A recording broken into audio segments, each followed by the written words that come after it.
Welcome to part 2 of Real Progressive's September National Outreach Call.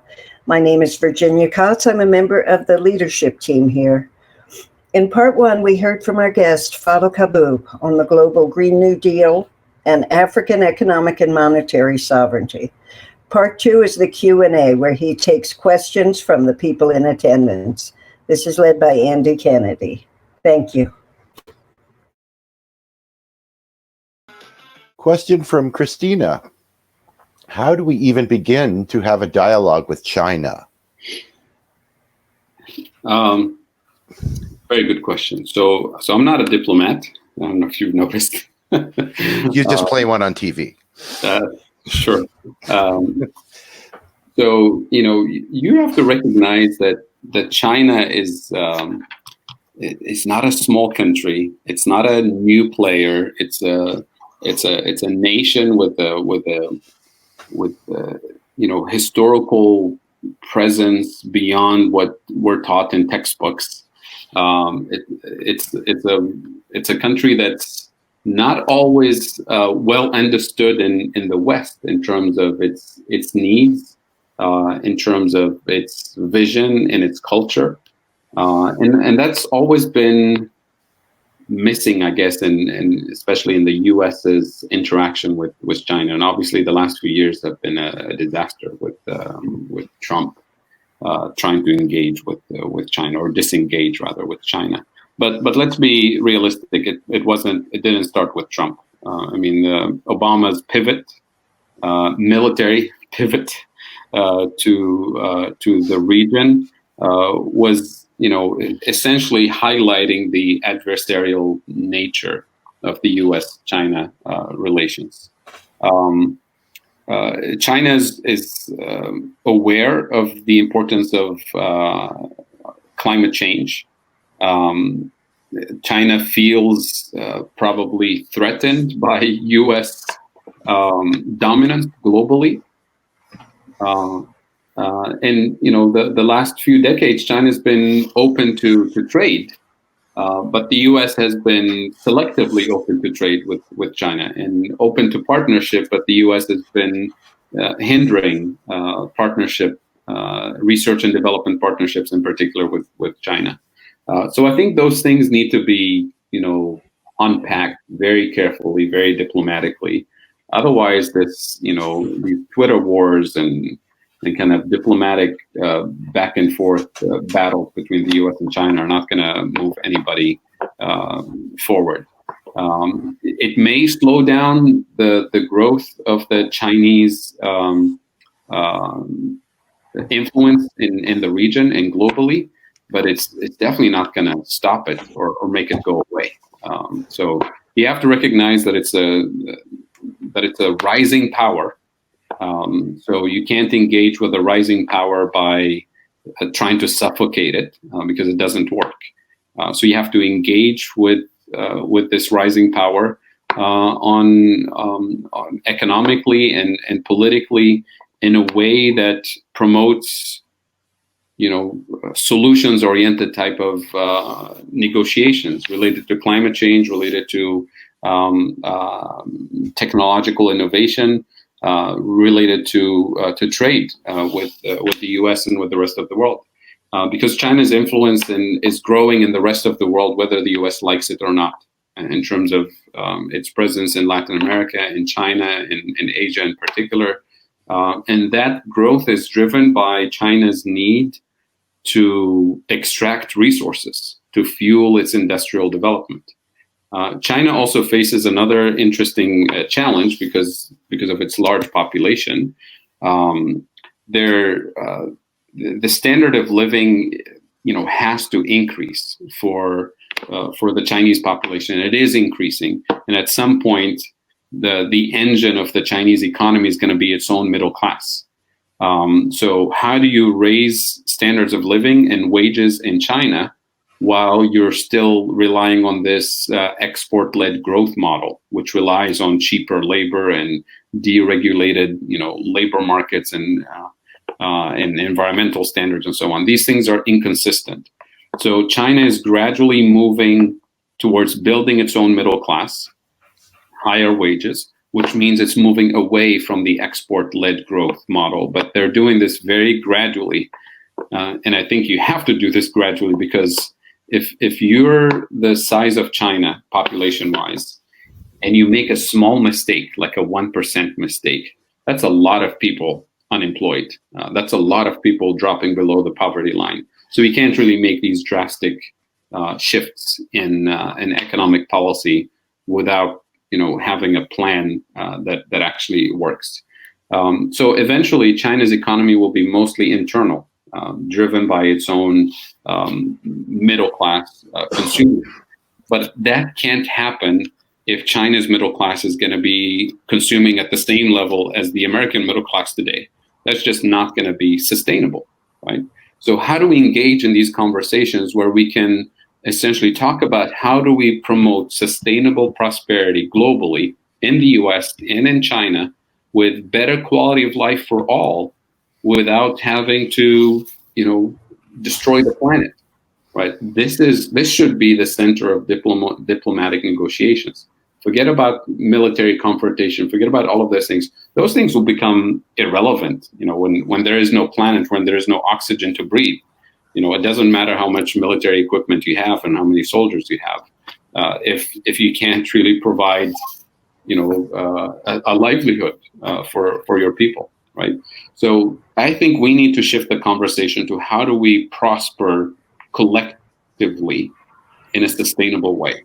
And we're not there yet in the US or in China. So China is pursuing the same economic growth model as the US, which is driving us faster towards the cliff, essentially.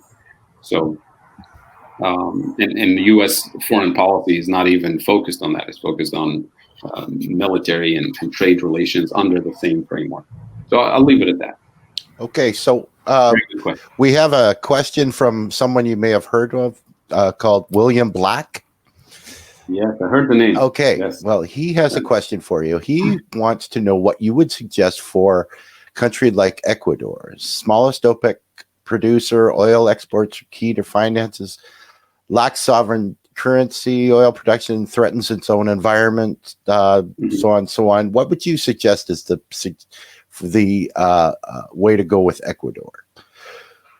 I'm reading the rest of the question here. Korea tried to get the U.S. to subsidize Ecuador in return for not developing oil in a particular sensitive environment. Yeah, there's a number of Latin American countries, Ecuador and Bolivia, I think, that have been working through the UN system maybe in the last 15 years or so to essentially demand something like, they don't call it reparations, but it's sort of a part of a climate mitigation. In other words, we have all these resources that are in the ground right now. If we pursue the standard model of economic development, which is, dig for those resources and export, and as a result, destroy the environment and emit more CO2 emissions, we get money that allows us to employ our people and import medicine and food and so on. So how about you, the global north, pay us not to do that? Does that make sense?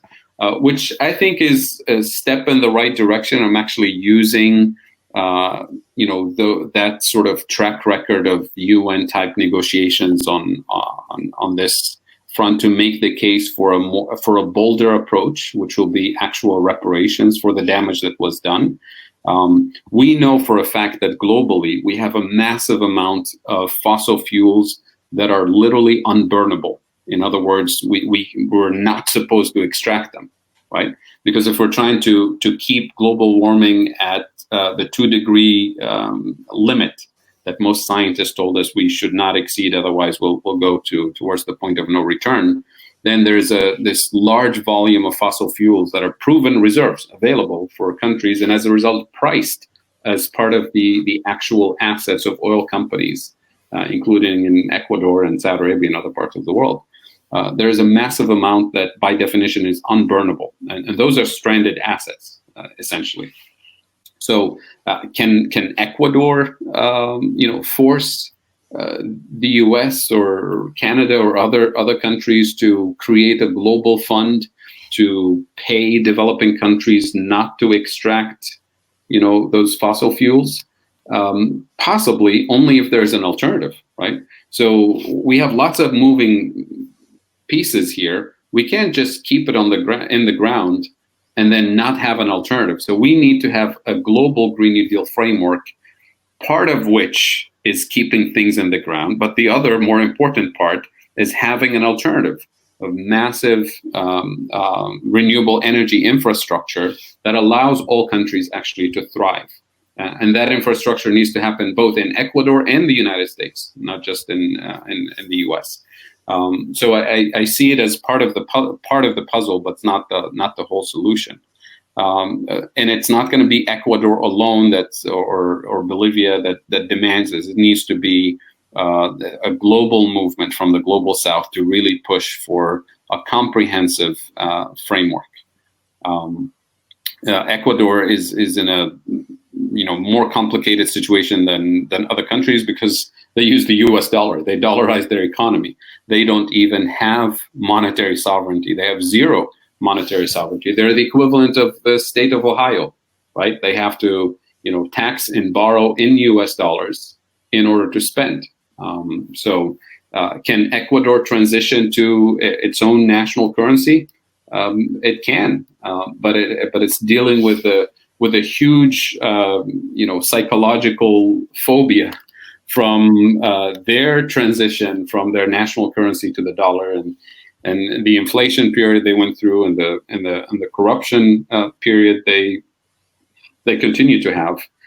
So in developing countries, you have to recognize that most countries who lack or suffer from a very low degree of monetary sovereignty, they're in that situation for three reasons. One is they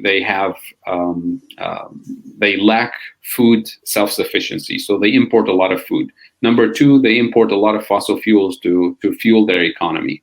And I'm not an expert in Ecuador, but I'm pretty much I can bet that Ecuador, despite being a major oil producer, is actually energy deficient, in the sense that they export crude oil and then they have to re-import that same oil, except with a higher value added. So they import it as gasoline, as kerosene, as petrochemicals that contain higher value added content.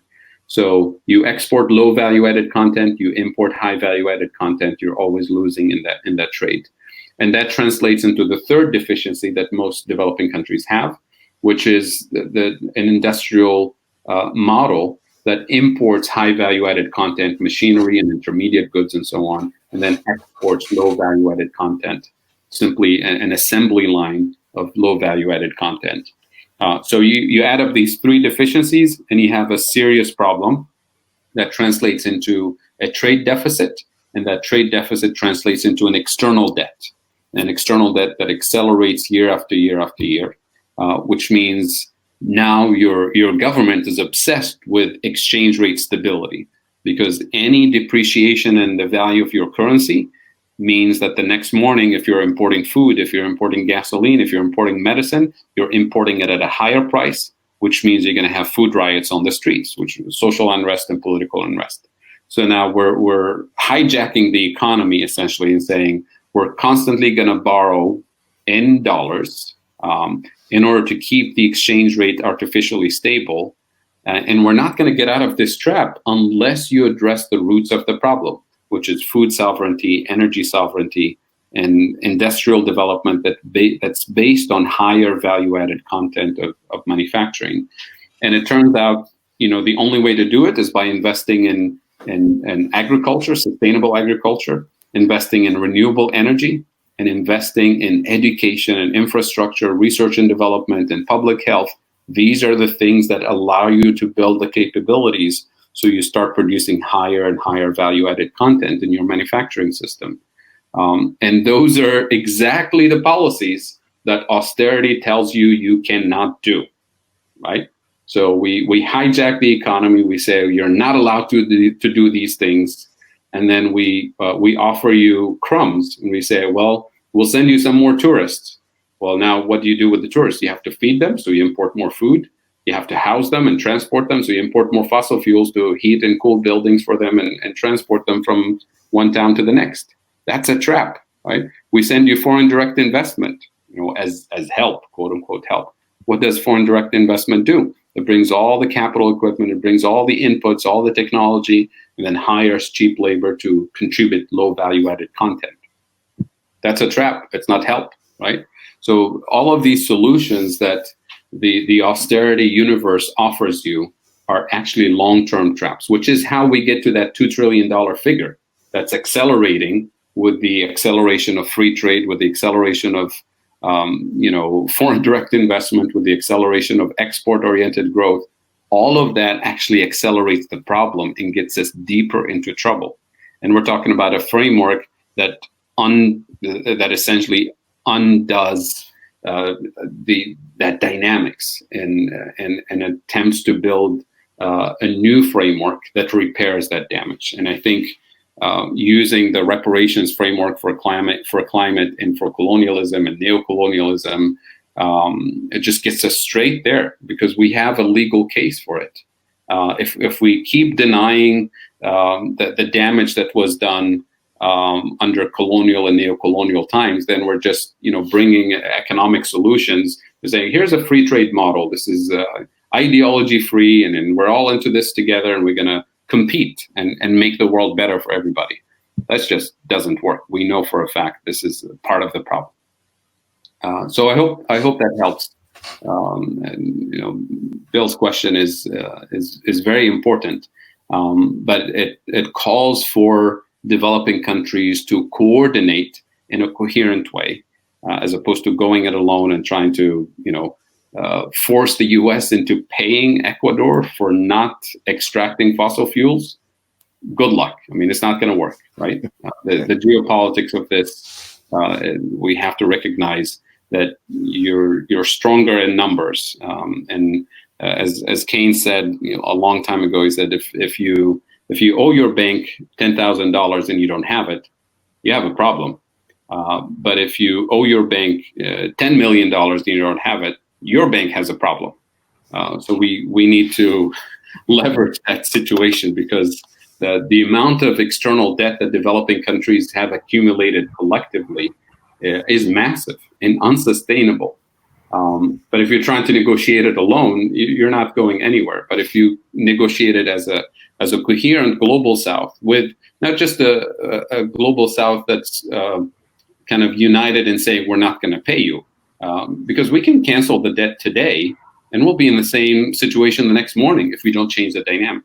So we have to have a coherent global South framework that says we're not going to pay and we're demanding reparations and we're going to restructure the global economic system in a way that works for everyone so that we can fight climate change, so we can address global inequality. The solution is not going to come from the global North. And the reparations are not going to be offered by the global South. I mean, we didn't end colonialism when European nations decided, well, this is not fair, we need to go home. It was done through a struggle, right? That's why it's called a struggle. So we have to recognize that this has to be a similar struggle, but struggle moving in random directions doesn't go anywhere. It has to be coherent. And it has to be realistic, and it has to be backed by, a legal argument, an economic argument, an ethical and moral argument, and it has to work within the international law system. And the international legal framework provides a lot of tools to make the case for reparations.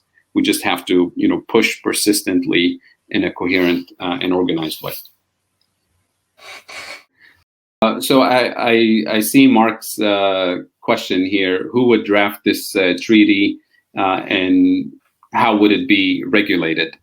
Very good question. I'm not the person to answer this question. It has to be international legal scholars and diplomats who work on this. What I'm hoping to do with this work that I'm doing is to provide the coherent economic framework for it, and hopefully point people in the right direction. So, for example, the financial framework for reparations to rebalance these monetary flows in the right direction is not my invention. Keynes proposed this in 1945. This was the Keynes plan, in which he essentially proposed, well, his plan was rejected at the time, and I'll explain why. At the time, he proposed that, we're always going to have countries with trade surplus and countries with trade deficits, unless we trade with a different planet where we can all have a surplus. But, we're obviously, there are no other planets to trade with. So the countries that have persistent trade deficits, like developing countries in this case, are always going to be struggling with exchange rate stability, are always going to be struggling with external debt, are always going to be, unable to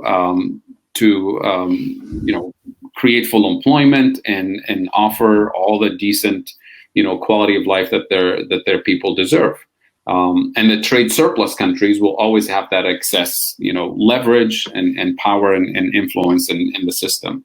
So Keynes's plan was, we tell the countries that have the surplus, you have 3 years to spend it.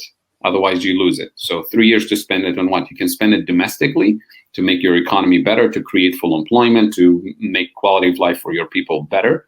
Or you can, spend it somewhere else in other countries to help them build infrastructure or build,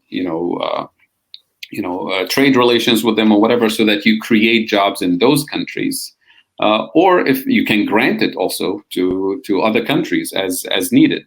But if you don't spend it within 3 years, you lose it, in the sense that it goes to a global fund that will reallocate those resources, financial resources, to the weakest countries that actually need that support. So it'll be kind of an automatic stabilizer. You either do it yourself or you let an international organization allocate it in the most effective way. Naturally, the trade surplus countries would always oppose that. 1945, the U.S. was clearly going to be the biggest trade surplus country, because Japan was destroyed and the European, industrial, powerhouses were destroyed during World War II. So the U.S. emerged as a trade surplus country, and the U.S. didn't want any international organization taking its surplus and giving it to other countries that, the U.S. may not like, politically speaking.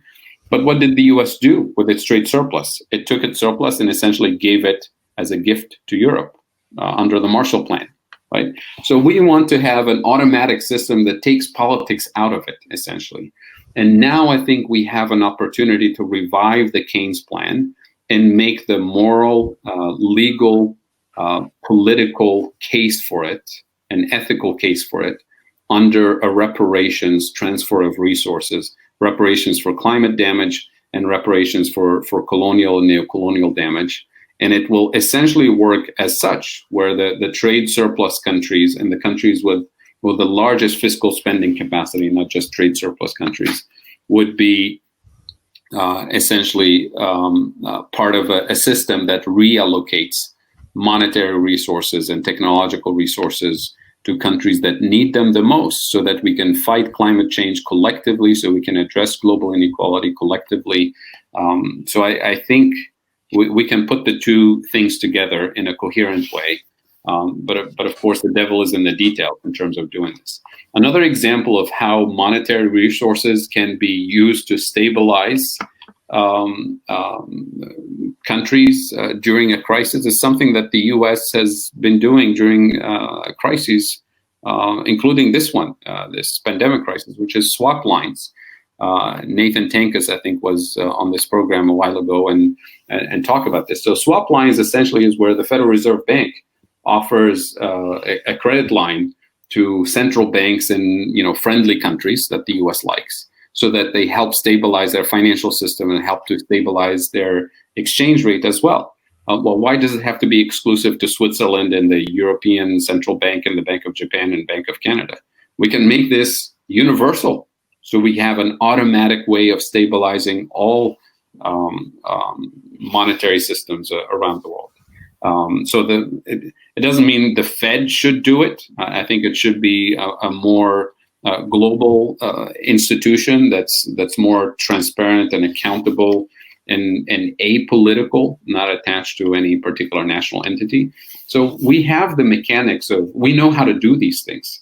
We just do them selectively and temporarily during crises when these things should be permanent, right?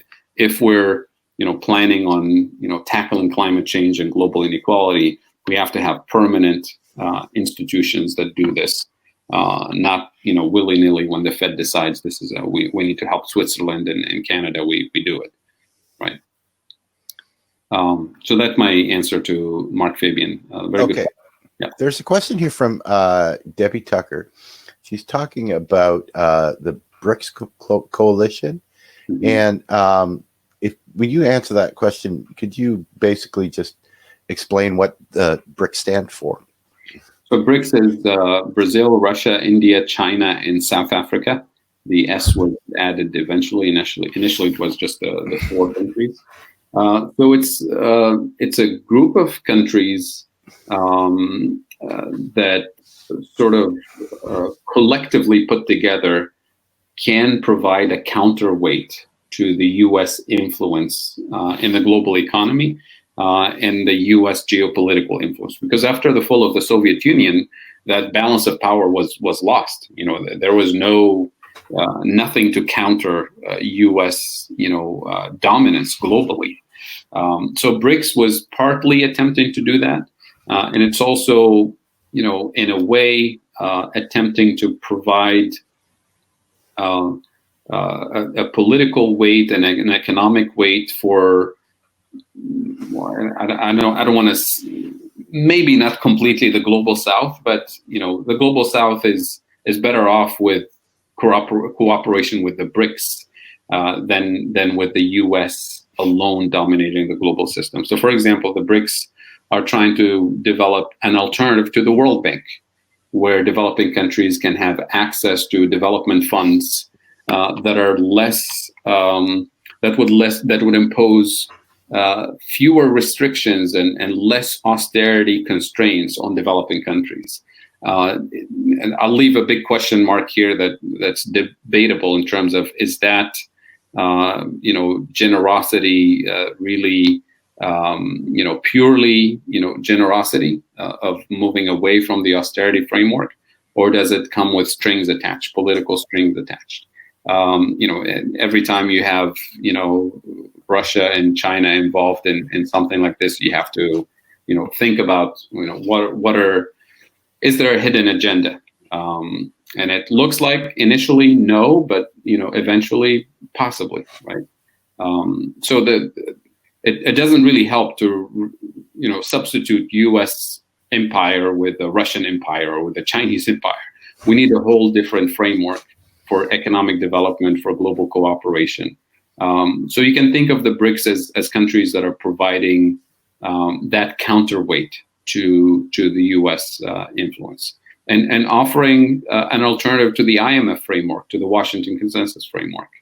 I'm not completely convinced that the BRICS countries really have a coherent vision or understanding of the concept of monetary sovereignty and or a commitment to fighting climate change or fighting global inequality. I don't see that as their agenda, but it's primarily an agenda to provide a counterweight to U.S. influence, and in that sense, it can be effective because collectively they have that. But will they, succeed in forming a unified bloc that is consistent and actually attractive for the global South and not abusive? That remains to be seen. Okay, we've got a question from Jabari. Do you think intellectual property laws affect how reparations can be given to the global South? Very good question. So there's a whole, this is a whole other can of worms here in terms of intellectual property rights. So there's a great book by Hajun Chang, who's a Cambridge economist, a heterodox economist, called Kicking Away the Ladder. I think it was written almost 15 or 20 years ago. And in this book, what he does is look at how the industrialized countries, Western European countries in the United States, how they developed. And essentially, his conclusion is that they didn't really use free market and free trade principles. So they developed under a completely different model of economic development. And when they reached, the peak of industrialization, they turned around behind them and they kicked away the ladder and they didn't let anybody else follow the same model of economic development. They tell them, now you need to do it through free trade. Now you need to do it through loans from the IMF, right? So there's that piece of evidence in terms of the successful model of economic development. But on intellectual property rights in particular, we have to recognize the contribution of so many civilizations to the level of technological advancement that we as humanity have in terms of technologies, in terms of medical innovations. And then we have to look back and say, did we actually contribute financially to the intellectual property rights of Persian civilization, of the Islamic civilization, of the Indian civilization, of the Chinese civilization? Hundreds and thousands of years worth of research and development and innovation and contribution to human knowledge in medicine, in the sciences, in mathematics.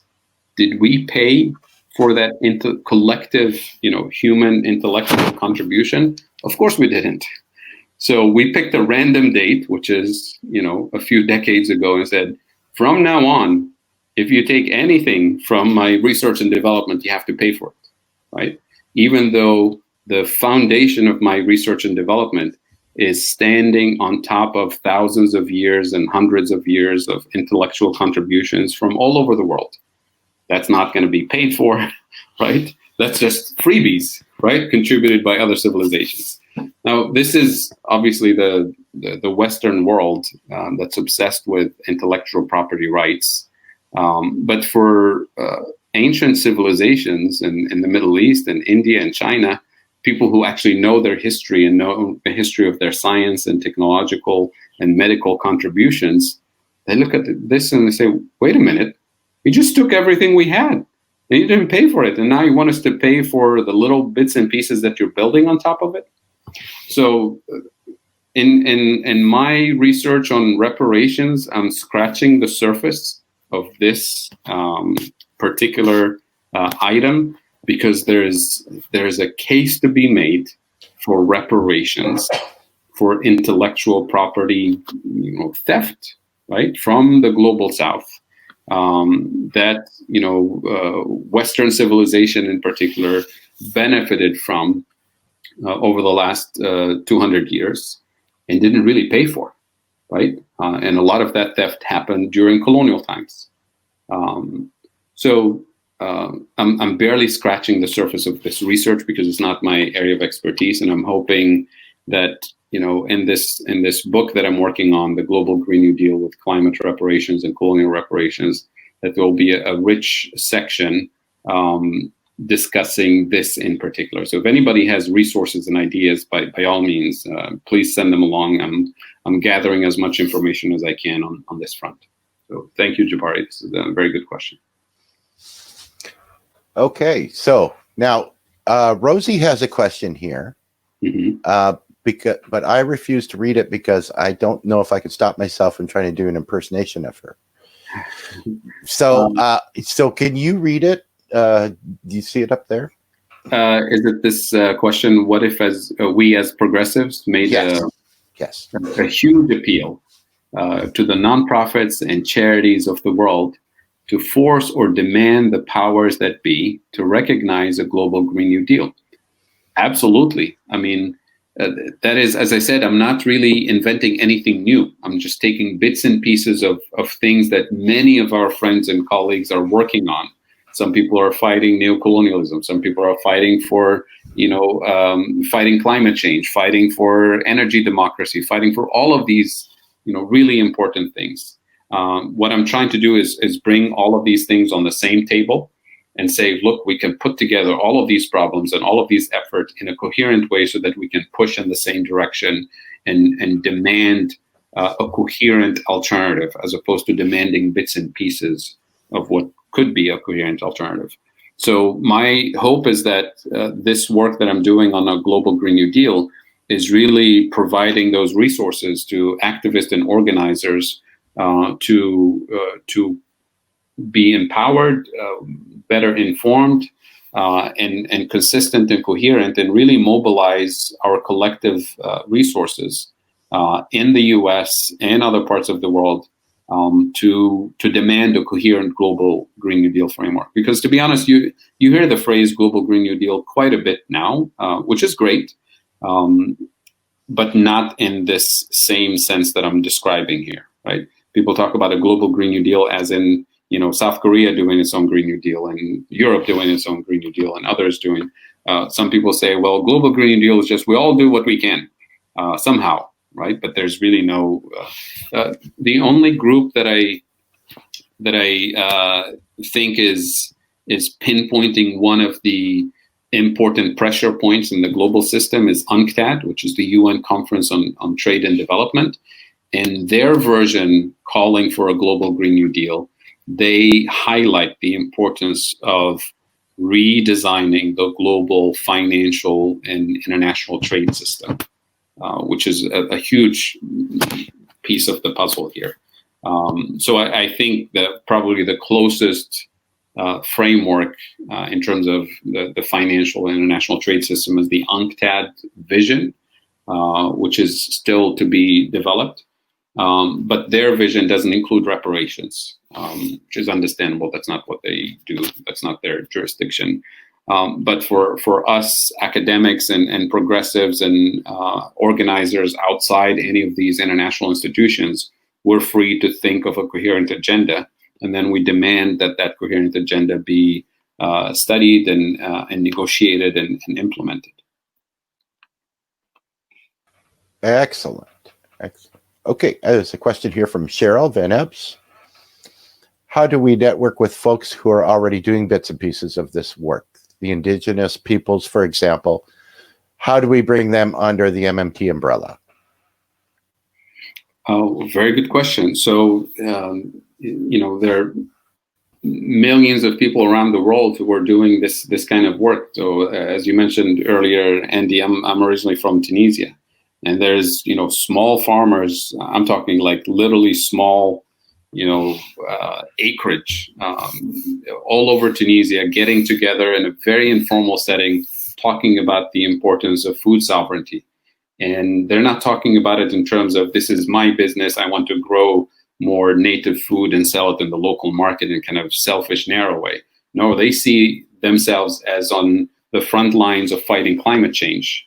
And they're calling for help not in the sense of send us money or sell us help, but help in the sense of coordinating the same effort that they're doing in other parts of the world and pushing back against, the big multinational corporations that are, introducing, non-native seeds and fertilizers and petrochemicals essentially into their territory and asking for a coherent economic development framework that allows them to do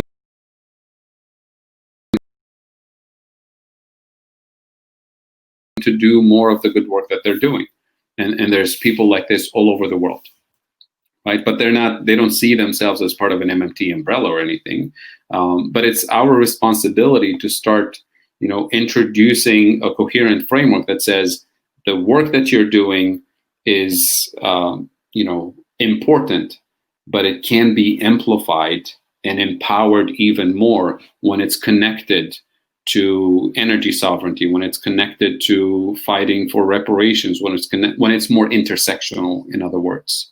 And I think that work has been done, and has been done in the context of the U.S. Green New Deal, that it's a very intersectional movement. When you look at the Sunrise Movement, when you look at all the organizations that are, coordinating efforts to promote and fight for a Green New Deal in the U.S., we need a similar effort globally.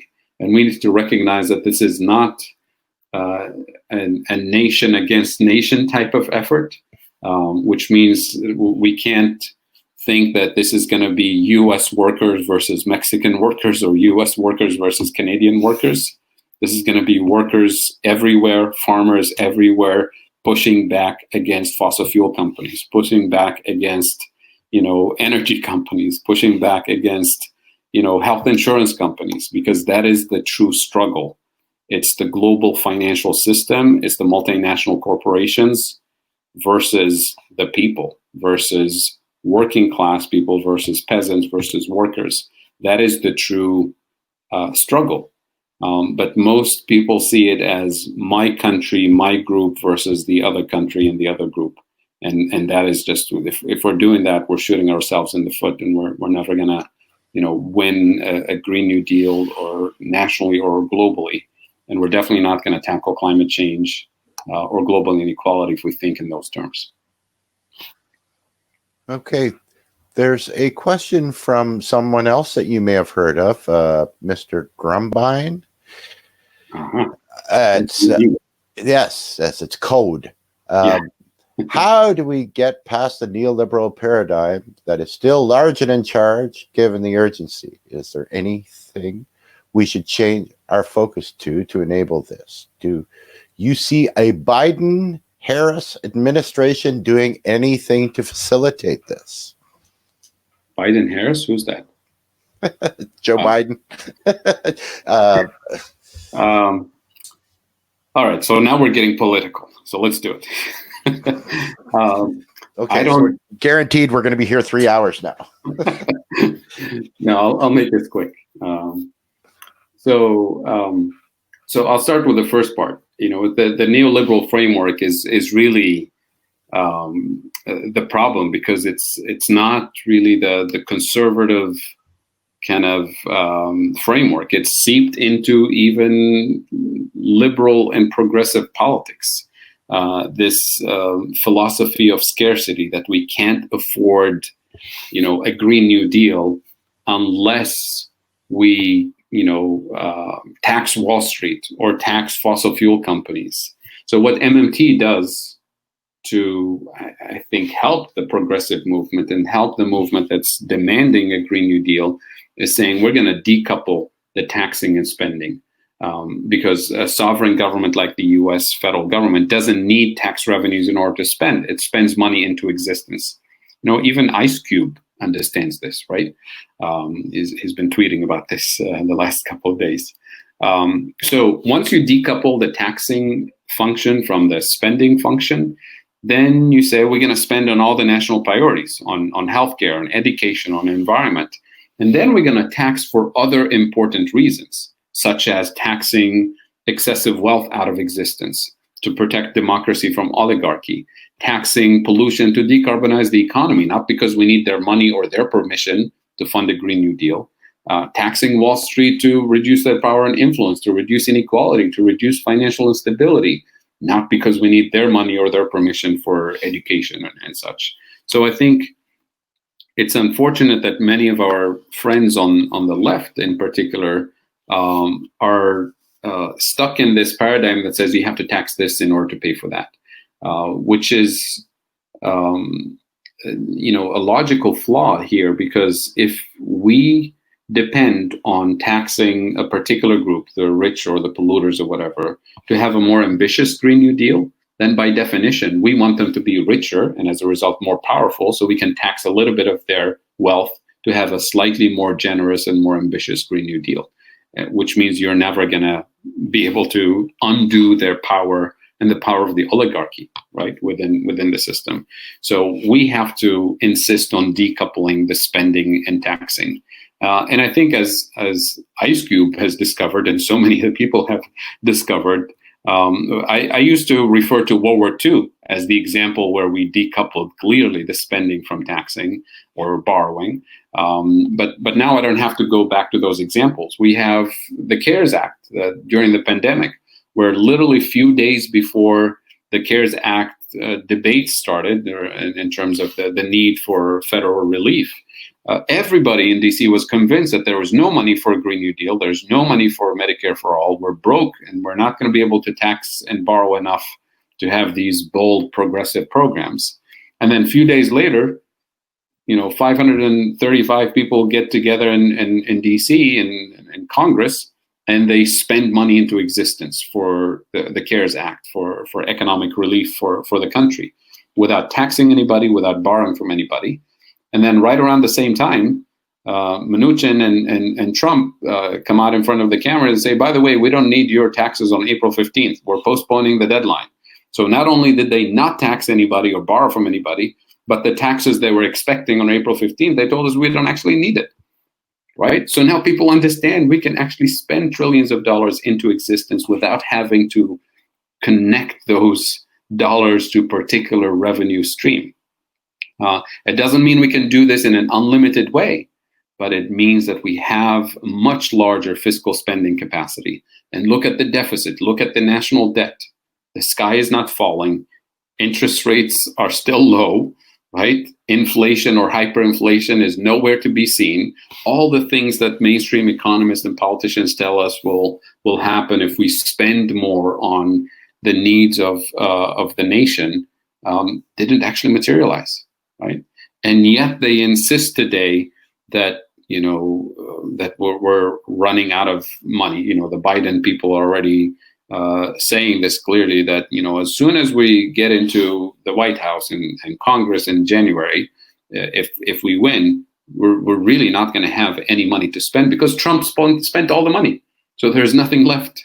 Right, so they're back into this myth of there's no money. And so, to be honest, I'm not really optimistic about, Biden-Harris administration, going full force with something like a Green New Deal in the U.S., let alone global Green New Deal. It's not going to happen. To be honest, even a Bernie Sanders administration, which had a component of a global Green New Deal, had a very small, something called, I think Bernie Sanders called the Global Fund for Climate Change or whatever, something like $170 billion, which is nothing. It's a drop in the bucket. But at least it was symbolically there, right? Under this, either Trump or a Biden administration, there isn't going to be any global fund for anything, right?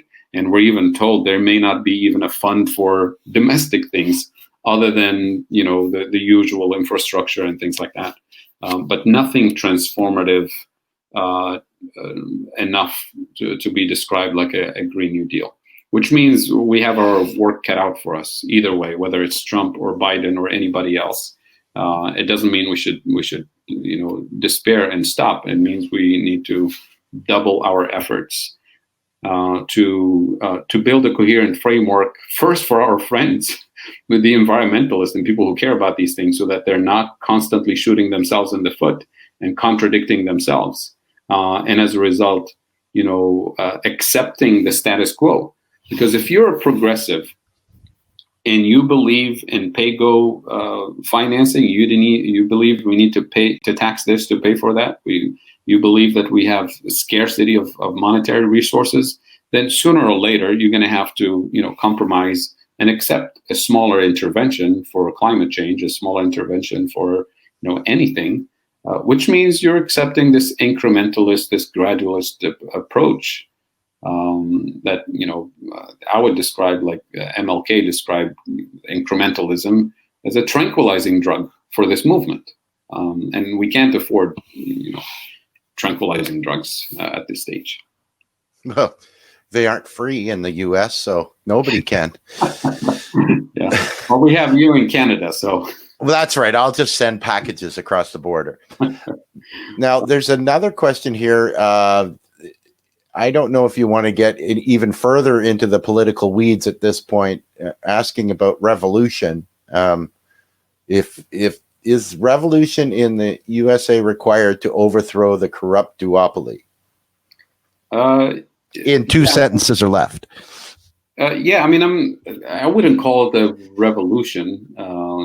Revolutions are complicated and they don't work. But I understand what the question is about. I mean, we use the phrase political revolution in so many meanings. There's a spectrum of revolutions. So a revolution in the sense of having, a critical mass of the population understand that this framework we call MMT is not something that is going to be implemented after a revolution. Number one, recognizing that this is actually being implemented as we speak, right? But it's essentially being implemented to serve a particular interest group. So Congress has the power of the purse. It can spend on anything it wants. It doesn't mean the spending is unlimited, but the spending is limited by productive capacity, by inflation risk, and so on. And as I said earlier, that inflation risk is limited by availability of resources, productive capacity, but also limited by the market power of key players. Call them health insurance companies, fossil fuel companies, and so on.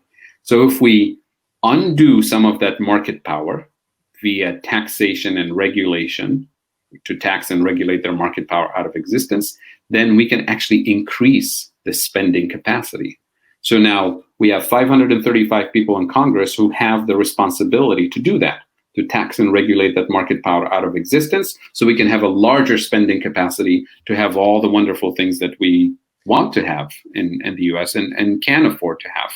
So now, how do we do that?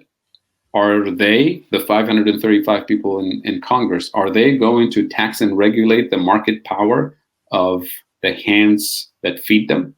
The super PACs, the pharmaceuticals, Wall Street, fossil fuel companies, the energy lobby, all of those groups? I don't think so. Not with the current composition, right? So when we say a revolution, a political revolution, we mean a brand new Congress of 535 people who are actually elected by the people, people funded, nominated by you, as we say, as opposed to 535 people brought to you by super PACs. And if we believe in a democracy, a government of the people, by the people, for the people, then we can't have a government of the super PACs, by the super PACs, for the super PACs. So if that's what we call a revolution, that's what we need, right? Is a brand new Congress that's empowered through the democratic process to use the power of the purse, to use the lawmakers' authority. That's why we call them lawmakers, because they regulate market power through their congressional action.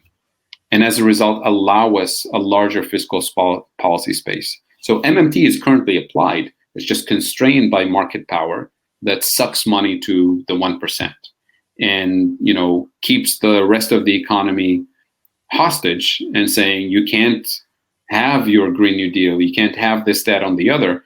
Otherwise, we're going to have hyperinflation. Otherwise, we're going to have a larger deficit. Otherwise, the sky is going to fall. Right. So, to the extent of that we want to call it a revolution, it's really a revolution against those ideas, a revolution against a power structure that's hindering the democratic process, that's hijacking democracy in the United States.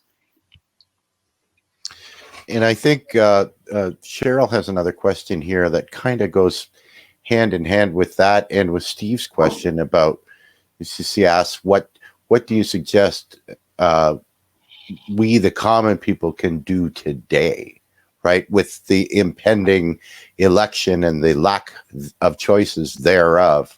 Mm-hmm. What would you suggest people could do today? So now we're getting even more political. So the choices we have in the U.S. are Trump and Biden, right? And I think where my politics is. I will never vote for anything that resembles a Trump administration. But that doesn't mean that a Biden administration is going to be the savior that's going to save the planet and the U.S. economy, or is going to serve the interest of the people the way I've been describing. which means if people are going for the lesser evil, so to speak, it's not sufficient to vote and then go on vacation for the next 4 years, because then we didn't do anything. But you want to apply enough pressure today, pre-election, so that we demand that there is, credible evidence that on day one there will be forces on the ground, democratic forces on the ground, that will actually push or pull an Obama. You see, I almost said an Obama administration because it's more or less the same. A Biden administration to do the things that we're demanding. So it's not enough to have the thing that Biden and Bernie had over the last few weeks, which is joint task force to make us think that we're really thinking along the same lines. Where after all, Bernie, Biden is more or less the same, which is nonsense, right? So I want to see credible evidence that there will be forces on the ground to pull this administration in the right direction on climate change, on inequality, on wages. And it's misleading to think of the focal point being Biden, because there are Democratic senators today who want nothing to do with the Green New Deal, who want nothing to do with the higher minimum wage, who want nothing to do with taxing or regulating market power on Wall Street or Big Pharma. So that's where the pressure points are in Congress, in the Senate, right? And it's not the Republicans, it's Democrats who will not go along with the progressive agenda, right? Whether it's Biden in office or a Bernie Sanders in office or an AOC in office, we have people in Congress who will not move to bold policy action on this front.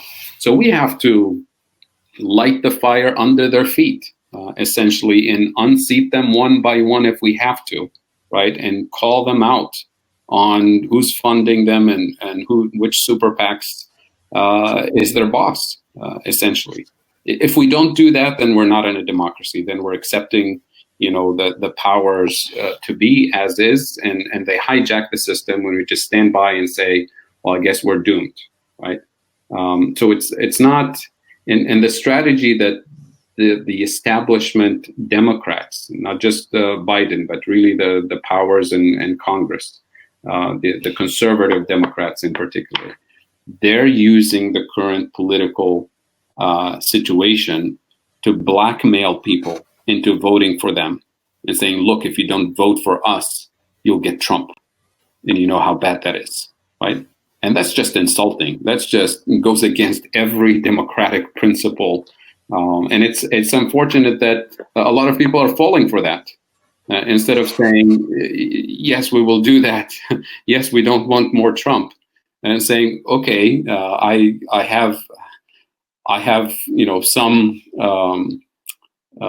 chips on the table here. You want my vote, so you need to give me credible evidence, a credible plan that says you'll actually, follow progressive policies.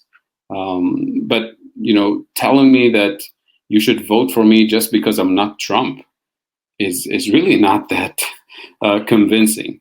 So that is kind of a general framework. And if we have a few more minutes, I'll dig deeper, because this is actually very dangerous, because I think that Democrats in particular, the establishment, Democrats, the DNC, they still don't understand what happened in 2016. They're either in denial or just not intelligent enough, or don't really care to figure out what happened in 2016. Especially what happened in 2016 in the deindustrialized Midwest, outside the coastal areas. They think that just saying that Trump is bad is going to win you voters, is going to work in this part of the country in particular, which is even more insulting than just asking people to vote for you without delivering on their demands. Because one of the important things that Trump understands and Bernie Sanders understood also, is that you have to meet people where they are and acknowledge and respect their economic anxieties, regardless of your political beliefs, ideological beliefs. You have to meet people where they are, and you can't deny their pain and anxiety. And Trump did that, and Bernie Sanders did that. They said, we're not part of the establishment. We understand your pain. Both Democrats and Republicans threw you under the bus with free trade policies, essentially, and outsourced your jobs and left you with an opioid crisis and left you with XYZ. So that pinched a nerve in this part of the country, and that nerve is still raw. And then somebody like Hillary Clinton comes in during the campaign in 2016 and calls people deplorables, right? Because you're not smart enough to vote for somebody like me. You're voting for this other guy. And I still have neighbors driving with bumper stickers saying proud deplorables, right? People don't forget those things. So now the people who carry those bumper stickers, proud deplorables, what is the message that they're hearing? Vote for me and I'll take you back to normal, right? That's the Biden message. Otherwise you get Trump. Well, at least Trump didn't call them deplorables. He may not have delivered better quality of life for them, but at least he didn't insult them, right? So that's, I mean, Democrats think that they can just tell people vote for me and people will follow. Tell people that, you know, Trump is evil and they'll say, okay, yeah, he's evil, so I guess I'll vote for you. It's not going to happen. I mean, maybe there's still time to change the narrative. I mean, how many days we have before the elections? But that really worries me.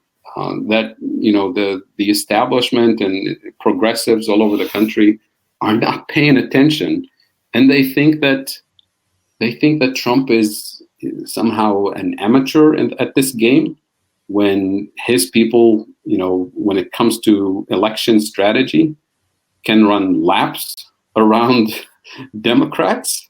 That he's micro-targeting specific areas where he knows he needs to win. He's not, you know, which is what he did in 2016. I don't know if Biden is doing any of that. I don't see it. Maybe there is a hidden strategy, but I don't see it. You know, so this is worrisome. So when people say, you know, we have to vote for Biden, okay, but do you actually have a strategy to win? Or is this just a demand that you're imposing on people and saying, vote for Biden, otherwise you get Trump? Not recognizing that, you know, the economic and political anxiety in this part of the country is not just related to, you know, whatever the DNC is going to demand. There's life here. There's people here. There's and they have their own needs and concerns.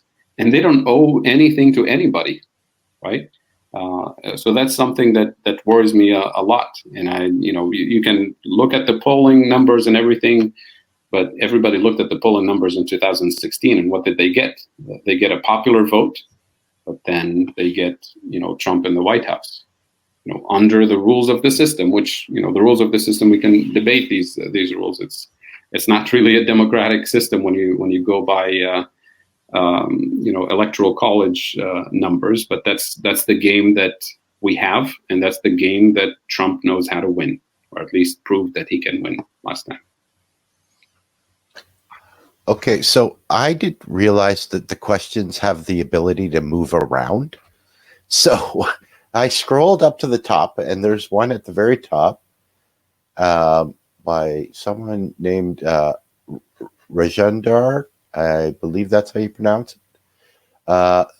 Among the MMTers, you are the one who focused most on monetary sovereignty, Green New Deal, and other relevant solutions specific to developing countries. Why don't you offer a policy proposal specific to India? Aha. Rajendar is a good friend on Twitter and social media.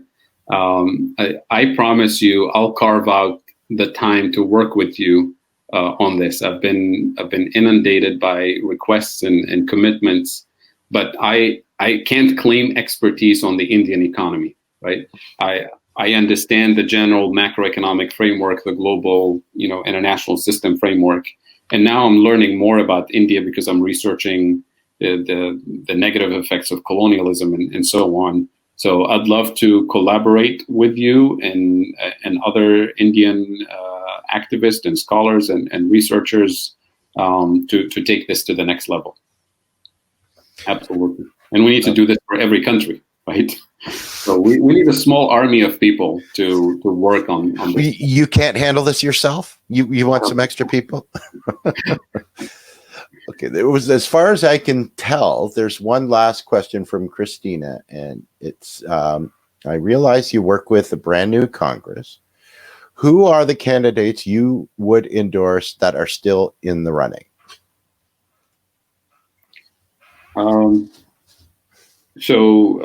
Technically speaking, Cori Bush is in the running. So by all means, we need to make sure that, she's actually in DC this January. Jamal Bowman, technically he's in the race, even though it's a safe blue district. We need to make sure that he's in DC in January. Paula Jean Swearengen, who's running for Senate in West Virginia, is in the race this November. So do whatever you can. Text banking, phone banking, contributing, social media, amplifying to get a real progressive senator in DC from West Virginia. There's a number of other brand new Congress candidates running all over the country that I don't recall all the names. A friend of ours running in California, O'Malley, is in the race this November, trying to unseat the 20-some, 2 or 3 decades into Congress Republican, whose name I don't even remember, because he's one of those Congress people you never hear of, because they're always hanging out with lobbyists. They're not really engaged with the public. There's a number of progressive candidates running all over the country, and I think some of our friends have developed a long list of progressives who are still in the race. So maybe somebody will post this on social media so we can all get plugged in and support them.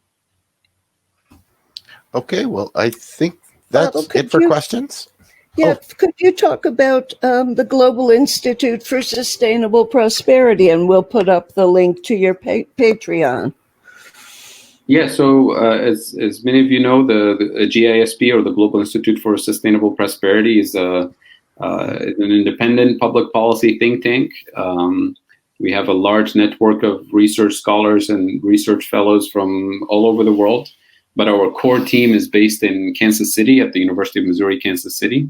Matt Forstater is the research director there, and Scott Fulweiler is also one of our team leaders at GISP at UMKC, supervising the work of many young and talented PhD students who will be the leaders of this movement in the next few years. Very talented young people. So most of our resources are dedicated to supporting the graduate students via research projects that we try to raise money for. And we have a number of projects sort of cooking in the background. Some of you are familiar with these ideas, but a lot of this work is not published yet. So, for example, one of the projects we've been working on lately is the Green Jobs Report, and we've been doing monthly webinars with Paul Herman and the ESGX team and the HIP Investor team. So that research project, we've barely scratched the surface of the project. So essentially what we're trying to do there was trying to figure out the jobs that we're creating in the U.S. economy, how green or how brown they are, based on the information that we have from HIP Investor. HIP stands for Human Impact and Profits. And what we found is that greener jobs tend to be more resilient. They tend to pay better. and they tend to be more resilient during a crisis, including this COVID crisis. So it lays out a framework that says it's a no-brainer. These are the jobs of the future. This is the resilient economy of the future that we want to invest in. So it helps us make the case empirically for green jobs of the type that we're asking for and under a Green New Deal. So that's one of the research projects that maybe some people have seen on social media. Again, we've barely scratched the surface of that research. Scott Fulweiler and his team are also working on developing alternative labor market indicators to really get at the hidden unemployment and the cost of unemployment. And that will help us make the case essentially for something like a Green New Deal.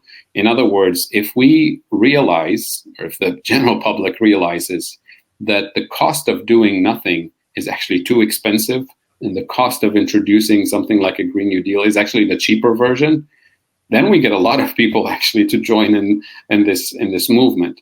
But it's not enough to say it. We actually have to lay out the numbers and prove it in a sense. And that's kind of another mega project that we're working on, and with a team of graduate students who are writing dissertations in this area.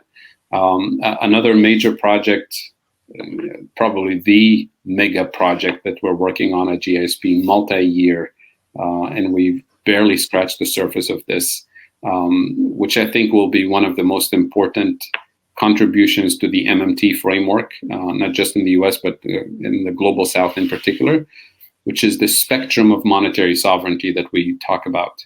We talk about it sort of generally speaking, but what we're trying to do is actually quantify it, is actually measure the degree of monetary sovereignty for every country on the planet, and then rank countries based on where they sit on that spectrum of monetary sovereignty, which means we're able to estimate the fiscal policy space that each country has, and provide, a 2-page kind of outline of what a country can do to increase its fiscal spending capacity, right?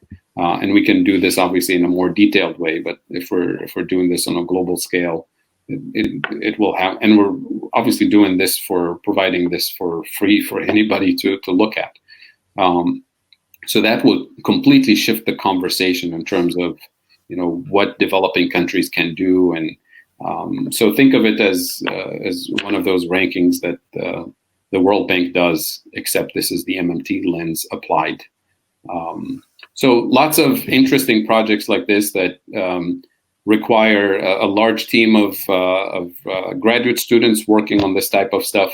And essentially, we're raising money left and right to make sure that they're supported, make sure that we're pushing this research agenda and bringing all of this stuff to the public, hopefully in the next few years. Some of this stuff is coming out publicly as we go, but something like the monetary sovereignty research is it's a mega project because it involves a lot of prep work and organizing and data gathering and to finally produce the ranking, and it's going to take multiple years. We're essentially developing the methodology and starting with a handful of countries to place on that spectrum. It will be constantly updated, obviously.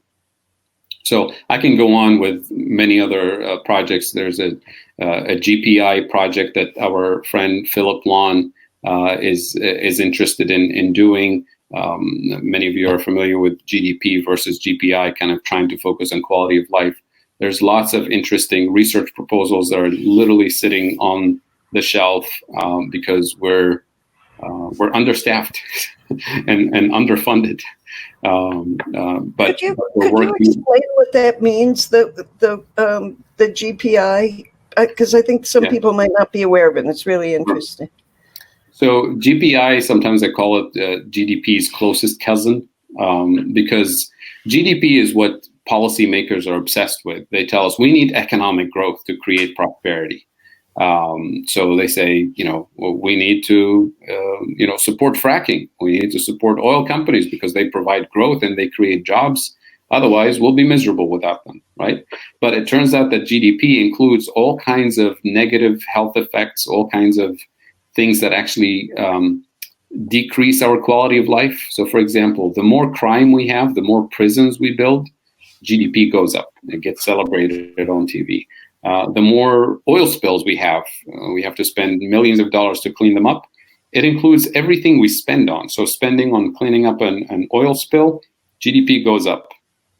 So it doesn't take into account the destruction of quality of life. Every time we spend money on medical care related to breathing conditions or cancer treatment for, related to pollution and things like that, GDP goes up and gets celebrated. So as you know, the phrase, economic growth for its own sake is the ideology of a cancer cell, right? So what GPI does, it takes the GDP numbers and then it strips all of those negative effects from them and gives us kind of the pure quality of life indicator. And in the case of the US, you see GDP growing for the last, 40 years essentially, but then you see GPI essentially going into a flat line for the last 4 decades, which means quality of life has not improved. And when you slice it by income level, you realize for lower income groups, quality of life has actually been declining in the US. So it's one thing to say it verbally. It's another thing to have a color-coded picture in your face. You can't deny it.